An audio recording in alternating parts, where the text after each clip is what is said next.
유다의 요시야 왕의 아들 여호야김 넷째 해에 네리야의 아들 바룩이 예레미야가 불러주는 대로 이 모든 말을 책에 기록하니라. 그때 선지자 예레미야가 그에게 말하여 이르되, 바룩아, 이스라엘의 하나님 여호와께서 내게 이같이 말씀하셨느니라.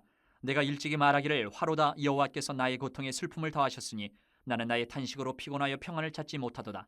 너는 그에게 이르라, 여호와께서 이와 같이 말씀하시기를, 보라, 나는 내가 세운 것을 헐기도 하며 내가 심은 것을 뽑기도 하나니 온 땅이 그리하겠거늘 내가 너를 위하여 큰 일을 찾느냐? 그것을 찾지 말라. 보라, 내가 모든 육체에 재난을 내리리라. 그러나 내가 가는 모든 곳에서는 내가 너에게 내 생명을 노량물 주듯 하리라. 여호와의 말씀이니라.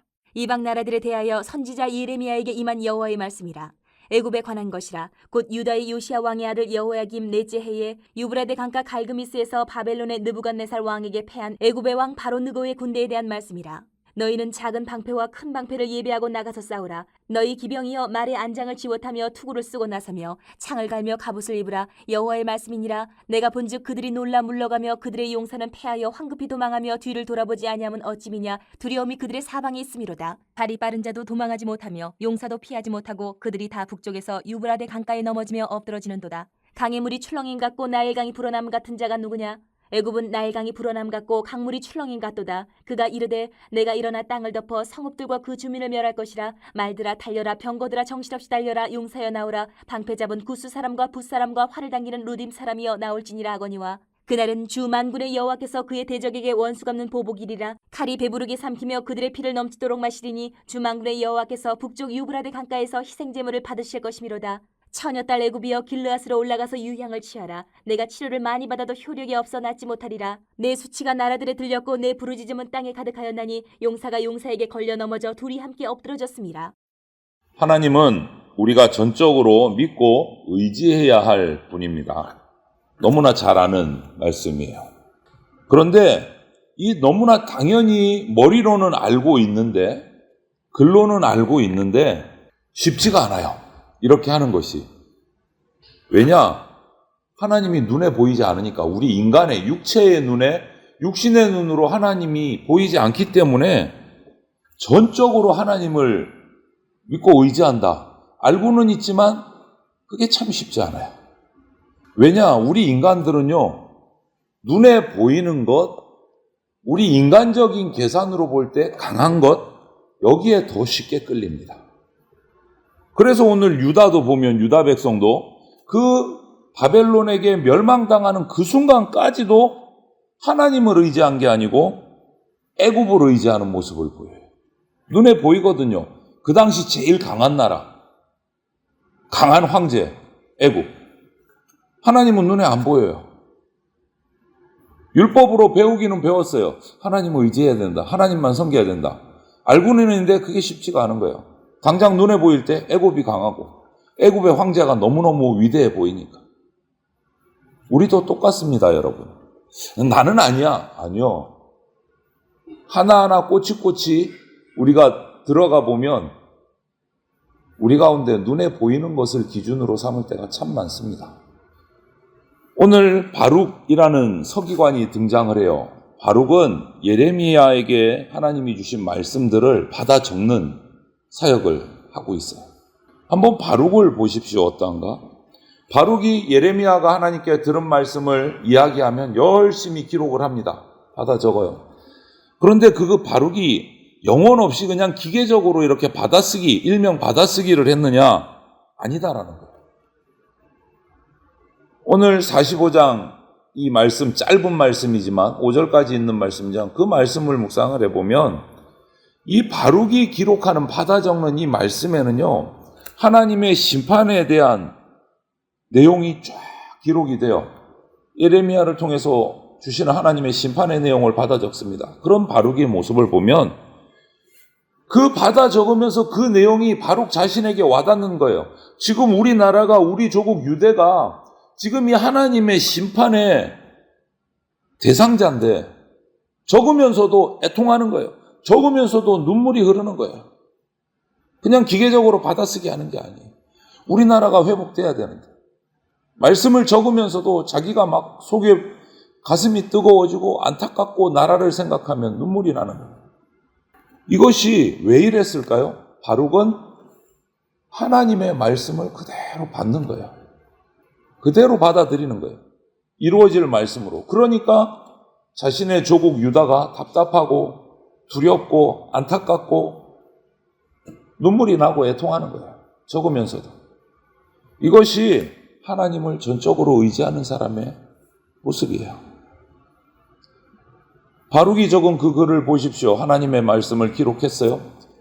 거기에 등장하는 하나님은 세우시기도 하고 헐기도 하시고 심기도 하시고 뽑기도 하시는 하나님. 한마디로 딱 압축하면 뭡니까? 역사의 주관자세요. 역사를 이끌어 가시는 분이세요. 아무리 자신이 구한 당신의 백성이라 할지라도 그들이 죄를 떠나지 않고 우상에게 돌이키지 않으면 결국은 심판하십니다. 공의의 하나님. 그래서 오늘 45장 4절 5절에 보면 온 땅이라는 말이 나오고 모든 육체라는 말이 나와요. 이 말은 뭡니까? 하나님의 심판은요, 어떤 한 나라만 임하는 게 아니고 어디로 피할 수 없는 온 세상, 열방까지 임하는 것이 하나님의 심판이다. 피할 수가 없어요. 온 땅과 모든 육체요. 그래서 우리가 하나님을 신뢰한다, 하나님을 믿는다, 하나님을 전적으로 따른다, 이 말에는 우리가 말하면서도 알아야 될 것이 뭐냐? 그 말 속에는 나의 생각, 나의 편견, 이거 가지고 하나님을 판단하시면 안 돼요. 목사인 제가 느끼고 경험한 하나님도 다가 아니에요. 우리 한 사람 한 사람, 여러분들이 경험한 하나님, 알고 있는 하나님도 그것이 100%가 아니라는 말이에요. 내가 하나님을 예배하는 방법, 그것도 100%가 될 수가 없어요. 왜 그렇습니까? 우리가 하나님을 전부 다 알 수 없기 때문에. 그렇기 때문에 우리는 하나님을 섬기고 예배하면서도 내 생각 내려놓으셔야 돼요. 나의 편견 내려놓으셔야 돼요. 우리 인간의 생각과 편견을 뛰어넘어서 역사하시는 하나님이다 라는 것을 인정하고 고백해야 돼요. 내가 모르지만. 그래야 하나님을 균형 있게 알아가고 내가 교만하거나 오만하거나 실수하지 않을 수 있습니다. 내가 아는 하나님이 전부 다야. 하나님은 나처럼 섬겨야 돼. 이것 자체가 잘못된 거예요. 우리는 하나님을 100% 다 알 수 없는 존재입니다. 우리 인간은. 오늘 우리가 읽어온 예레미야서를 보면은요, 예언의 말씀이 계속 나옵니다. 유다에 대한, 애굽에 대한, 바벨론에 대한 말씀들이 나오는데, 그래서 예레미야서는 예언서이기도 해요. 44장까지는 유다 백성에 대한 말씀이 쫙 선포가 돼요. 그리고 45장에서는 예레미야의 말을 받아 적고 있는 서기관 바룩에 대한 말씀이 짧게 기록되어 있어요. 그리고 46장부터 51장까지 많은 부분을 읽어보면 이스라엘, 유대와 연관되어 있는 주변의 10개의 나라들에 관한 예언의 말씀이 51장까지 쭉 기록이 되어 있어요. 46장부터 51장까지. 그래서 이 10개의 나라라는 거, 10개, 10은요, 이 유대에 있어서 이스라엘에서 10은 완전수입니다. 완전수. 이것은 무엇을 의미하느냐? 전 세계를 말하는 거예요. 딸랑 10개 나라만 하나님이 심판하신다, 하나님이 예언하신다가 아니고 모든 나라, 전 세계를 향한 말씀이다. 이런 상징적인 의미가 있어요. 이렇듯이 온 세상을 주관하시는, 역사를 주관하시는 하나님이시지만 또 하나님은 당신이 택한 백성에게 집중하고 계세요. 하나님의 마음은 온통 당신의 백성을 바라보고 계십니다. 아무리 작은 민족, 작은 한 영혼이라고, 백성이라고 할지라도 하나님이 그 사람을 택하셨다면, 그 민족을 택하셨으면 그들을 바라보고 사랑하십니다. 그리고 하나님의 말씀에 순종하는 사람은 하나님의 돌보심을 받습니다. 만약의 경우에 45장 3절에 나오는 말씀처럼 그가 평안하지 못하면 하나님이 평안을 주세요. 오늘 바룩이 그 말씀을 받아 적으면서 애통하고 답답해하고 나라를 위해서 괴로워하는 마음을 품고 이러니까 하나님이 그에게 평안을 주시는 거예요. 그의 마음을 너무나 잘 아시기 때문에. 이처럼 하나님은 온 세상을 주관하시면서도 당신이 택한 백성에게 집중하시고 주목해서 보고 계시는 하나님이세요. 그래서 당신의 백성을 위해서 주변의 나라들을 주관하고 통치하시는 분이세요. 그래서 오늘 46장부터 51장까지 이스라엘, 이 유대 나라 주변에 있는 10개의 나라들에게 역사하시는 거예요. 그래서 46장 오늘 우리가 처음 들어가는데 46장부터 51장까지 그 나라들에 대한 말씀들을 우리가 묵상하게 될 겁니다. 이게 하나님의 사랑이에요. 하나님이 택한 나라 유대, 지금 죄짓고 벌받고 징계받고 있음에도 불구하고 그들을 보시고 그들을 위해서 그 주변의 나라들을 벌써 주관하고 계시는 거예요. 유대 택한 백성을 회복시키기 위해서. 그 첫 번째 나라로 애굽을 얘기하세요. 46장에. 애굽의 군사들은요, 그 당시 최고의 강한 군사입니다. 애굽은. 뭐 무기로 보나 군사로 보나 애굽은 그 당시 최고 강국이었어요. 그런데 생긴 지 얼마 안 된 바벨론, 최고의 강국이었던 애굽, 갈그미스라는 곳에서 전쟁이 일어납니다. 애굽은 당연히 이길 줄 알았어요. 그런데 바벨론에 대패를 합니다. 강력한 애국 군대가 정말 힘 한번 제대로 써보지도 못하고 생긴 지 얼마 안 된 바벨론이라는 나라에 패할 줄은 꿈에도 생각 못했어요. 그런데 오늘 기록을 보면 애굽의 군사들이 뒤를 돌아볼 겨를도 없이 도망치기 바빴어. 그 강한 군사가. 여러분, 이처럼 열방 그 10개국 중에 애굽에 관한 기사가 제일 먼저 나온 이유가 있어요. 애굽에 관한. 애굽이 이스라엘과 가장 깊은 관계가 있는 나라이기 때문에 그래요. 애굽은 이스라엘 백성이 430년 동안 거기에서 거주하면서 오랜 세월 노예 생활을 했던 나라가 애굽이에요. 그래서 출애굽을 430년 만에 애굽을 탈출해서 나와서 가나안 땅에 하나님의 인도를 따라 정착을 했지만 그럼에도 불구하고 그 이후로도 성경의 기록은 애굽과의 관계를 완전히 끊지 못하고 계속 애굽을 의지하면서 살아옵니다. 유대가. 심지어는 이 예레미야서 기록을 봐도 그렇잖아요. 하나님의 심판이 예언되었는데도 하나님께 회개하는 것이 아니라 어디로 피합니까? 애굽으로 피해요. 애굽을 아직도 의지하고 있는 거예요.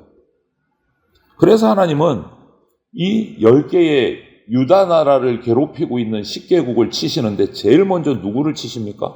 애굽을 치세요. 이 말이 뭡니까? 더 이상 애굽 의지하지 말라는 거예요. 상식적으로 애굽이 그 당시 최고 강국인데 힘 한 번 못 쓰고 패할 줄은 아무도 몰랐어요. 이스라엘은 더더욱이 애굽에 붙어서 애굽에 피해 있으면 자신들은 살아남을 줄 알았어요. 그런데 이 강한 애굽이 정말 제대로 한번 싸워보지도 못하고 완전히 대패하고 망한 것은 하나님의 관점에서 보면 당연히 그렇게 돼야 되는 거예요. 하나님의 역사가 이곳에 임한 거예요. 여러분, 우리가 하나님보다 더 의지하는 것이 있으면 하나님이 이것을 끊게 하십니다. 사람이면 사람을 끊게 하시고 돈이면 돈을 끊어버리세요. 내가 하나님보다 더 의지하는 것이 있다. 그래서 우리는 겉으로 우리 인간 육신의 눈으로 보이는 거기에만 집중하면 안 됩니다. 그 너머에 역사를 이끌어 가시는 주관자이신 하나님을 바라봐야 돼요. 경건하게 하나님을 섬겨야 돼. 거룩하게 하나님을 섬겨야 돼. 여러분, 경건이 어떤 거고 거룩이 어떤 겁니까? 여러분이 생각하는 경건, 거룩은 어떤 모습입니까? 예수님은 왜 천국에 들어가려면 어린아이와 같아야 한다고 말씀하셨을까요? 우리의 판단 기준으로 어린아이가 예배드리는데 경건합니까? 어린아이가 예배드리는데 거룩합니까? 그들의 모습이 우리 인간의 눈으로 볼 때? 그럼 어떻게 된 거예요? 앞뒤가 안 맞잖아요. 그런데 왜 어린아이 같지 않으면 천국에 들어갈 수 없다라고 못 박아 말씀하셨을까요? 우리의 판단으로 보는 경건과 거룩은 달라요. 우리의 인간의 눈으로 보는 현상만 보시면 안 돼요. 유다는 애굽만 붙들고 있으면 살아남을 줄 알았어요. 왜? 인간의 눈으로 볼 때 애굽은 강대국이고 애굽 편에 서면 지지 않을 줄 알았어요. 하나님이 보시는 것은 다릅니다. 우리는 하나님을 다 알지 못합니다. 그것을 인정하고 시작해요. 내가 생각하는 경건과 거룩이 하나님이 원하시는 경건과 거룩이 아닐 수도 있다라는 것을 인정하셔야 돼요. 46장 7절부터 12절을 보면 이런 애국 군사들의 기세, 패배를 한 번만 기록한 게 아니고 반복해서 계속 기록해요.